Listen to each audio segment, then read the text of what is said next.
جس طرح میں کہوں آپ اس طرح کہتے رہیے گا. لا الہ الا اللہ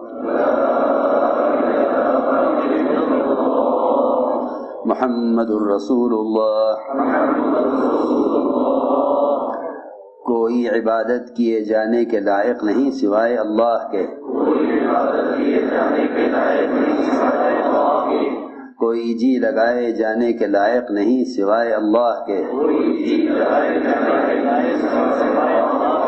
محمد صلی اللہ علیہ وسلم اللہ کے بندے اور اس کے رسول ہیں. ایمان لائے ہم اللہ پر، اس کے فرشتوں پر، اس کی کتابوں پر، اس کے رسولوں پر، آخرت کے دن پر، تقدیر پر. جو کچھ بھلا ہے یا برا سب اللہ کی طرف سے ہے. اور ایمان لائے ہم مرنے کے بعد دوبارہ زندہ کیے جانے پر. توبہ کی ہم نے شرک سے، کفر سے، بدعت سے، پرایا مال ناحق کھانے سے، ناحق کے خون سے، جھوٹ سے، سود سے، غیبت سے، زنا سے، چوری سے، بہتان سے. اور توبہ کی ہم نے اللہ کے راستے کی نقل حرکت میں کمی کرنے سے. اور توبہ کی ہم نے دین سیکھنے میں سستی کرنے سے. اور توبہ کی ہم نے ہر چھوٹے بڑے گناہ سے. اے اللہ توبہ ہماری قبول فرما، عہد میں ہمیں مضبوط فرما، دعوت کے کام کے لیے ہمیں قبول فرما. بیعت کی ہم نے حضرت مولانا محمد الیاس رحمۃ اللہ علیہ کے سلسلے میں سعد کے واسطے سے. رسی چھوڑ دو. یہ بڑے بڑے گناہ ہیں جو کبائر کہلاتے ہیں. ان سے اپنے آپ کو ہر ممکن بچانا ہے. اور گناہوں سے بچنے کے لیے سب سے زیادہ مؤثر اور بنیادی عمل وہ نوافل کی کثرت ہے. عام طور سے مسلمانوں میں اور اللہ تعالی حفاظت فرمائے کام کرنے والوں میں بھی نوافل کے اہتمام کی کمی ہے. وجہ اس کی یہ ہے کہ اللہ کی اطاعت پر آنے کے لیے علم اور عبادت ایک ذریعہ ہے، لیکن لوگ ذریعے کو اصل سمجھ بیٹھتے ہیں، حالانکہ علم برائے علم نہیں برائے عمل ہے. اس لیے نوافل کا اہتمام اور اس کی کثرت ہم بیانات کی مشغولی اور کام کے تقاضے کی مشغولی کی وجہ سے نوافل کو چھوڑ دیتے ہیں، یہ سمجھ کر کہ اجتماعی کام انفرادی کام سے افضل ہے. یہ شیطان کا دھوکہ ہے. بلکہ اجتماعی کاموں میں اتنی زیادہ مدد ہوگی جتنا تنہائیوں میں نوافل کی کثرت ہوگی. اس لیے تہجد، اشراق، چاشت، اوابین ان کا خاص طور پر اہتمام کریں. اس لیے کہ خود فرمایا حضور اکرم صلی اللہ علیہ وسلم نے، بلکہ حدیث قدسی ہے کہ میرا بندہ نوافل کے ذریعے میرا قرب حاصل کرتا رہتا ہے یہاں تک اس کو اپنا محبوب بنا لیتا ہوں. پھر اس کی عادت کا استعمال اللہ کی چاہت پر آ جاتا ہے. اس لیے نوافل کا خاص طور پر اہتمام کریں.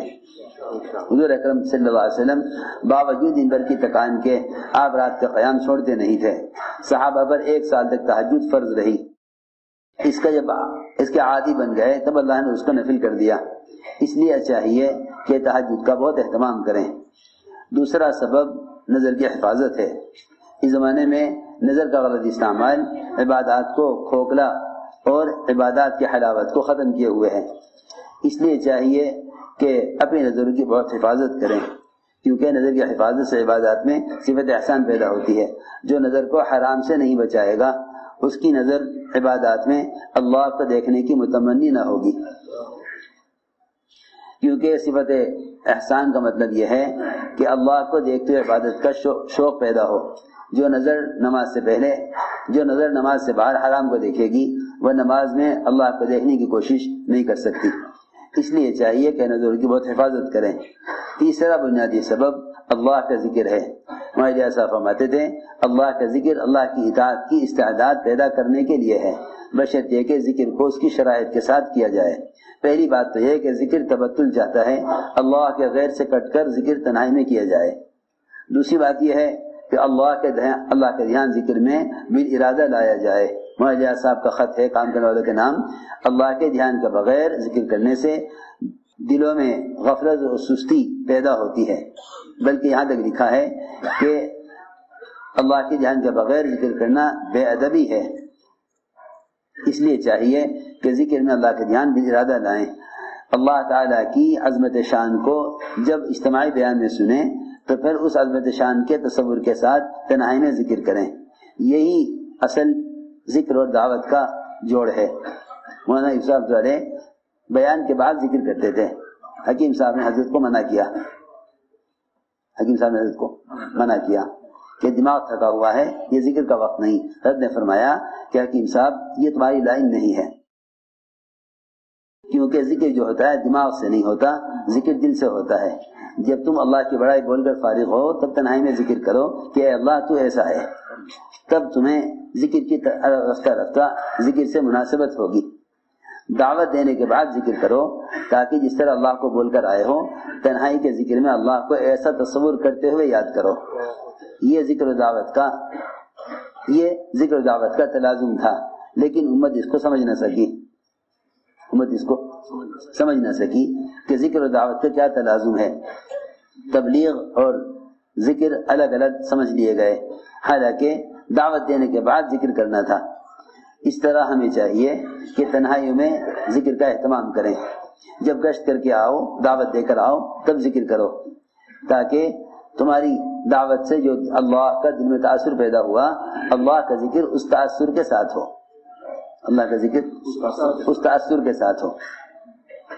آدمی سوچتا ہے کہ میرے پاس کون سا وقت خالی ہے ذکر کے لیے، کبھی کھانے کے بعد کر رہا ہوگا، کبھی سو کے اٹھ کے کر رہا ہوگا۔ حالانکہ کوشش بات ہی کرو کہ ذکر کا موقع دعوت دینے کے بعد مل جاوے، ذکر کا موقع دعوت دینے کے بعد مل جاوے۔ جب مسجد کے عمل سے فارغ ہو کے آؤ تب ذکر کرو، تاکہ ذکر و دعوت کا کے تلازم کا امت کا مزاج بنے کہ ذکر اور دعوت کو اس طرح جوڑو۔ اس لیے میں نے عرض کیا کہ اس طرح ذکر کا اہتمام کریں، جس میں ایک تسبیح تیسرے کلمے کی سبحان اللہ والحمدللہ ولا الہ الا اللہ واللہ اکبر ولا حول ولا قوت الا باللہ العلی العظیم، ایک تسبیح درود شریف کے استغفار کی، یہ صبح شام 3 تسبیح اللہ کی طرف متوجہ ہو کر باوضو تنہائی میں پڑھنے کا اہتمام کرو۔ افضل ذکر قرآن کی تلاوت ہے، اس سے افضل کوئی ذکر نہیں کہ اللہ کی ذات سے نکلا ہوا کلام ہے۔ صبح صادق سے پہلے قرآن کی چند آیتیں بھی دیکھ کر پڑھ لینا، یہ اللہ تعالیٰ کے بڑے قرب کا ذریعہ ہے۔ اس لیے مولانا جیسا فرماتے تھے میں نے سارے متصوفین کے اذکار اور اعمال کر کے دیکھے کہ سب سے زیادہ تیز رفتاری سے اللہ کا قرب کس ذکر میں ہے، تو قرآن کی تلاوت سے بڑھ کر اور کوئی ذکر اللہ کے قرب کا اتنا مؤثر نہیں جتنا تلاوت ہے۔ حدیث میں بھی آتا ہے کہ اس سے بڑھ کر اور کسی عمل کے ذریعے خود حاصل نہیں کر سکتا جو چیز خود اللہ کی ذات سے نکلی ہوئی ہے۔ سنتے ہو فضائل میں؟ اس لیے قرآن کی تلاوت کا اہتمام کریں۔ قرآن کی تلاوت کا بہتر وقت صبح صادق سے پہلے ہے۔ آپ میں سے جو لوگ حضرت جی مولانا انعام حسین صاحب رحمۃ اللہ علیہ سے بیعت ہیں، ذکر لیے ہوئے ہیں، وہ اذکار کا اہتمام کرتے رہیں۔ جو آج بیعت ہوئے ہیں ان کو چاہیے سر 10 تسبیح اللہ اللہ کی اس طرح پڑھ لیا کریں کہ آواز ہلکی رکھیں، اللہ کے دھیان جمانے کی کوشش کریں، اول آخر 11 مرتبہ درود شریف پڑھیں۔ اس طرح 1000 بار لفظ اللہ اللہ کا ذکر کر لیا کریں۔ دعوت کے تقاضوں کو بے تقاضوں پر مقدم رکھیں۔ ہر سال 4 مہینے ماہانہ 10 دن روزانہ 8 گھنٹے اس کام کے لیے فارغ کرنے کا خود بھی عزم کرو، دوسروں کو بھی اس کی ترغیب دو۔ تبلیغ ذاتی طور پر دین سیکھنے کا مدرسہ نہیں ہے، بلکہ پورے دین کو پورے عالم میں وجود میں لانے کی محنت ہے۔ اس لیے چاہیے زائد سے زائد وقت اس کام کے لیے فارغ کرو، کیونکہ ساری امت کی ذمہ داری موسیٰ فرماتے تھے جنہیں اللہ نے کام میں لگا دیا، جنہیں اللہ نے اس کام میں لگا دیا ان پر سارے عالم کی ذمہ داری زیادہ ہے بنسبت نہ جاننے والوں کے۔ اس لیے زائد سے زائد وقت اس کام کے لیے فارغ کرو۔ مولانا کا ملفوظ ہے کہ ہر سال 4 مہینے فارغ کرنا، اگر اس کام کے لیے اپنا جزو زندگی نہیں بناؤ گے ایمان کی حلاوت حاصل نہیں کر سکتے۔ اس لیے چاہیے اس ترتیب پر خود بھی قائم رہیں، دوسروں کو بھی اس کی دعوت دیں۔